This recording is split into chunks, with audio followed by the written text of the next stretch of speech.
Question تھا کہ ہم اہل بیت سے تو محبت کرتے ہیں جی سر، اور بعض تو بھی ویری آنےسٹ کہ نا ہم اتنی محبت کرتے ہیں کہ سارا دن ہم اہل بیت کو ہی اپنے ساتھ رکھتے ہیں نا. مطلب اہل بیت سے کتنی محبت کی جائے کہ انسان کو یہ نہ لگے کہ وہ اب اللہ سے تھوڑا سا دور ہو رہا ہے. یا مثال کے طور پہ جیسے اپنی ہر مشکل میں وہ اہل بیت کو اپنے ساتھ پاتا ہے، تو بعض اوقات ایسا لگتا ہے جیسے ہم اللہ کو اپنے ساتھ، یا اللہ کے ساتھ وہ اٹیچمنٹ نہیں ہے جو اہل بیت کے ساتھ ہو گئی ہے. صحیح. تو کس حد تک اہل بیت سے محبت کی جائے اور کتنا آگے جایا جائے. اور نہایت تک یہ دو اللہ سے دو دوری نہیں ہوتی نا. اہل بیت علیہ السلام سے محبت، اگر کوئی ایسی محبت کرتا ہے کہ اہل بیت علیہ السلام کو اللہ سے اوپر سمجھتا ہے تو وہ تو کافر ہے، زندیق ہے. لیکن جو اہل بیت علیہ السلام سے محبت ہوتا ہے اسی لیے کہ وہ اللہ نے حکم دیا نا. اہل بیت علیہ السلام سے محبت اسی لیے ہوتا ہے کہ اللہ نے ان کو وہ حسن دیا ہے، وہ خوبیاں دی ہیں کہ اگر ہم ان سے محبت کریں ہم جنت جائیں گے، اللہ ہم سے راضی ہوگا. ٹھیک ہے نا. ان کے دشمنوں سے برات کریں گے تو اللہ ہم سے راضی ہوگا، اللہ ہمیں اجر دے گا. ٹھیک ہے نا. اس لیے محبت کی جاتی ہے اہل بیت علیہ السلام میں. تو یہ دو چیزیں نہیں ہیں کہ اہل بیت علیہ السلام سے محبت کریں تو اللہ تعالیٰ کو انسان بھول جاتا ہے. اہل بیت علیہ السلام سے محبت اور ان کی اتباع سے اللہ کی معرفت حاصل ہوتی ہے. اللہ کی عبودیت ناممکن ہے، مگر یہ کہ آپ اہل بیت علیہ السلام کے تابع بن جائیں نا اور ان کی اتباع کریں اور ان کی نصرت کریں. دیکھیں میں ایک چھوٹی سی اگزامپل دیتا ہوں نا سر. دیکھیں میں ابھی جہاں پہ بیٹھا ہوں نا، میرے پاس اختیار ہے کہ میں چاہوں کہ کوئی غلط کام کروں یا گناہ کروں. ٹھیک ہے. لیکن مولا علی کی محبت ہے جو مجھے روکتی ہے، کیونکہ میں ان سے اتنی محبت کرتا ہوں تو میں ان کی ٹیچنگز کے اگینسٹ نہیں جا سکتا. میں نے اللہ کو تو نہیں دیکھا، میں نے مولا کو ان کے فرمان پڑھے، ان سے محبت کرتا ہوں. اور انسان کی کم معرفت ہے نا، انسان کی کم معرفت ہے، معرفت نہیں ہے. ٹھیک ہے نا. جب انسان دیکھیں امیر المؤمنین علیہ السلام کے خطبے سنیں، امیر المؤمنین علیہ السلام ان کے نصائح سنیں، اور امیر المؤمنین علیہ السلام کی دعائیں کہ امیر المؤمنین علیہ السلام اللہ کے سامنے کیسے گڑ گڑاتے تھے، اللہ سے طلب عفو کرتے تھے. ٹھیک ہے نا. کیونکہ جب انسان اللہ سے آشنائی حاصل نہ کرے، اللہ تعالیٰ سے کبھی راز و نیاز نہ کرے، تو پھر وہ اللہ سے اجنبی ہو جاتا ہے نا.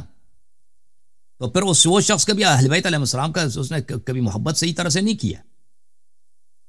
اور محبت جو ہے نا، محبت سے مطلب یہ ہے کہ آپ ان کے پارٹی میں شامل ہو جائیں، ان کے سپورٹر بنیں، ان کے فالوور بنیں، ان کی عبادت جیسا عبادت کریں، ان کے راز و نیاز جیسے راز و نیاز کریں اللہ تعالیٰ سے.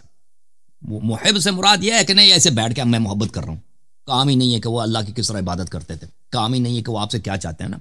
اہل بیت طاہرین علیہ السلام آپ سے یہ چاہتے ہیں کہ آپ شب جمعہ کو دعائے کمیل پڑھیں. امام علی علیہ السلام کا دعائے صباح ہے کہ صبح کے وقت، سحر کے وقت وہ یہ دعا پڑھتے تھے. ان دعاؤں کا آپ پڑھیں. یہ دعائیں اللہ تعالیٰ کا تعارف کر دیں، اللہ تعالیٰ کی صفات، اللہ تعالیٰ کی عظمت، اللہ تعالیٰ کے سامنے بندے کی کیا حیثیت ہے اور اللہ صلی اللہ سے کس طرح استغفار کیا جاتا ہے. ٹھیک ہے نا. جب آپ سنیں گے پڑھیں گے تو پھر اللہ وہ اہل بیت علیہ السلام اسی لیے دنیا میں تشریف لائیں تاکہ بندے کو رب سے اس کا تعارف ہو جائے. وہ تو اس لیے تو نہیں ہے کہ لوگ ان سے زیادہ محبت کریں. صحیح ہے سر. یہ باتیں ابھی آپ بتا رہے ہیں نا، ورنہ ہم نے تو کبھی اسکالر سے نہیں سنی یہ بات. اللہ تعالیٰ نے اہل بیت اطہار علیہ السلام کو ہماری ہدایت کے لیے بھیجا. سب سے بڑی ہدایت کیا ہے کہ اللہ کو پہچانو. اہل بیت علیہ السلام نے خود نے فرمایا کہ اللہ کو نہیں پہچانتا تو تم ہے ہی کافر، تم لا علی علی کرو کوئی فائدہ نہیں. ٹھیک ہے نا. سب سے پہلے اللہ، سب سے پہلے خالق کون، خالق ہستی، اور خالق ہستی کو جاننا، اس سے خطاب کیسے کرنا، اس سے یہی تو اہل بیت میں سکھاتے ہیں. دوسرے نہیں سکھا سکتے نا، کیونکہ دوسرے اللہ کے دشمن تھے. دوسرے اللہ کے دشمن تھے. ان کو کیا معلوم کہ اللہ سے عبادت کے، انہوں نے کبھی اللہ کی عبادت، انہوں نے بھگوان کی عبادت کی نا. انہوں نے تو اللہ، ان کے اللہ تو ایک موہوم چیز ہے. جب یہ ان کے پاس وہ معرفت بھی نہیں کہ وہ بات کر سکیں نا. ابھی جو ہے نا، ابھی میں سب شیعوں بھائیوں سے گزارش کرتا ہوں کہ تم جو ہے اہل بیت علیہ السلام کا کیا فرمان ہے کہ قرآن کی تلاوت کرو، کہ دیکھو قرآن مجید کیا کہہ رہا ہے. ٹھیک ہے نا. اس پہ آیات پہ تدبر کرنا، اور پھر اہل بیت علیہ السلام کی عبادتوں، ان کی دعاؤں کو پڑھا کرو. یہ تو ایسے تعارف کے لیے تھوڑی ہے. امام ہیں، ان سے محبت کریں گے لیکن ان کے نقش قدم پہ نہیں چلیں گے، ان کی عبادت جیسے عبادت نہیں کریں گے، ان کی دعاؤں کو نہیں پڑھیں گے، ان کے سیرے پہ عمل نہیں کریں گے. یہ تو مذاق ہے نا بھائی، کہ وہ مشکل کام بن جاتا ہے نا سر. مشکل. اور یہاں پہ ٹھیک ہے بھائی، زندگی اسی لیے، امتحان اسی لیے. یہ واجب ہے بھائی. مشکل ہے آسان ہے، اس سے کام صحیح بات ہے. مشکل آسان یہ کوئی چوائس آپ کے پاس نہیں ہے بھائی. روزہ نہ رکھو یہ مشکل بن جاتا ہے. ٹھیک ہے. نماز نہ پڑھو صحیح بات ہے. ہاں.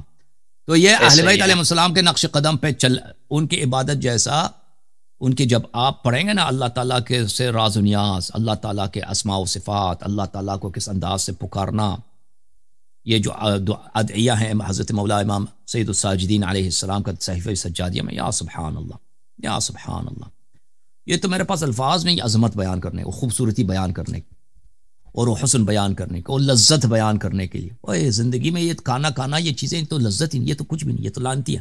آپ تھوڑا سا کھانا کھاتے ہیں نا تو پیٹ بھر جاتا ہے اور سانس لینا مشکل ہے کہ نہیں بھائی ڈاکٹر صاحب؟ بالکل ہے، کھانا کھاتے ہیں نا، کھانا مزہ آتا ہے، ایک دو لوگ میں زیادہ کھائیں تو کیا ہوتا ہے بھائی؟ سانس لینا مشکل، اور پچھتا جاتا ہے کہ میں نے کھانا کیوں زیادہ کھایا، اب چلنا مشکل، نیند نہیں آ رہی، کیوں نہیں کھانا زیادہ کھایا۔ یہ تو یہ جو مادی لذات ہیں یہ لذت نہیں ہے۔ اور بھائی اگر آپ لذت اصل انسان کا کیا ہے؟ اللہ تعالیٰ کی عبادت۔ رسول اللہ صلی اللہ علیہ وآلہ وسلم ان کے پاس دنیا اگر چاہتے تو دنیا کی ہر چیز ان کے لیے میسر تھی، زمین کے سارے خزانے اللہ نے آفر کی کئی دفعہ کہ لے لو، جتنے دنیا میں خزانے، سونے چاندی، بادشاہوں کے خزانے، سب سے اگر چاہتے ہو تو ہم اب فراہم کر دیں گے۔ رسول صلی اللہ علیہ وسلم نے آنکھ اٹھا کے نہیں دیکھا۔ کیا کرتے تھے؟ ان کی لذت کیا تھی؟ قرۃ عینی فی الصلاۃ، میرے آنکھوں کی ٹٹنگ نماز میں، رات کو اٹھ کے رسول اللہ صلی اللہ علیہ وآلہ وسلم، ٹھیک ہے نا، پیر مبارک سوج جاتے تھے، اتنا قیام رکوع سجود فرماتے تھے رسول اللہ صلی اللہ علیہ وآلہ وسلم۔ امیر المؤمنین علیہ السلام رات میں 1000 رکعت نماز پڑھتے تھے، ٹھیک ہے نا، اور اس کے علاوہ ان کی عبادت، ان کی دعائیں، امام سید الساجدین علیہ الصلوۃ والسلام۔ تو یہ ائمہ علیہ الصلوۃ والسلام کیا یہ ہمارے ان کے نقش قدم پہ چلیں گے تو شیعہ ہے نا، ان کے نقش قدم پہ چلیں گے تو محب ہے۔ یہی کہہ رہا تھا کہ ہم بچپن سے مجالس سنتے ہوئے آ رہے ہیں، تو یہ جو دعائیں آپ کہہ رہے ہیں آپ کے مجالس نہیں، تو انہوں نے تو کبھی ہمیں سنا ہی نہیں، یہ کفر، وہی کہہ رہا ہوں نا، انہوں نے تو کبھی ہمیں سنا ہی نہیں۔ کافر ہوتے ہیں اکثر، ذاکرین گمراہ کافر ہیں۔ اچھا اب جب آپ دیکھیں گے کہ آپ کے موالی نے، یعنی آپ کے آقاؤں نے، ہمارے سرداروں نے، ہمارے معلمین نے، ہمارے ہادین نے، جو ہماری ہدایت کے لیے اللہ، امام یعنی ہادی، امام یعنی ٹیچر، امام یعنی پرورش دینے والا، ہمیں پال لے کے وہ اللہ سے ہمیں کس طرح سکھاتے ہیں کہ تمہارا رب کون ہے، تمہارا خالق کتنا پیارا ہے، تمہارا خالق اس کے کیا اسما، اس سے کس طرح بات کرو۔ جب یہ انسان کو ایک دفعہ آشنائی ہو جائے نا تو پھر وہ کبھی اس طرح کے کہ میں اللہ کو بھول جاتا ہوں، میں اللہ کے عذاب کی پرواہ نہیں ہے، یہ باتیں پھر وہ بھول جاتا ہے۔ صحیح بات ہے، وہ ہمیں اتنا اس لیے لگا دیتے ہیں نا اس طرح، کبھی انسان کے ذہن میں آ ہی نہیں سکتی نا۔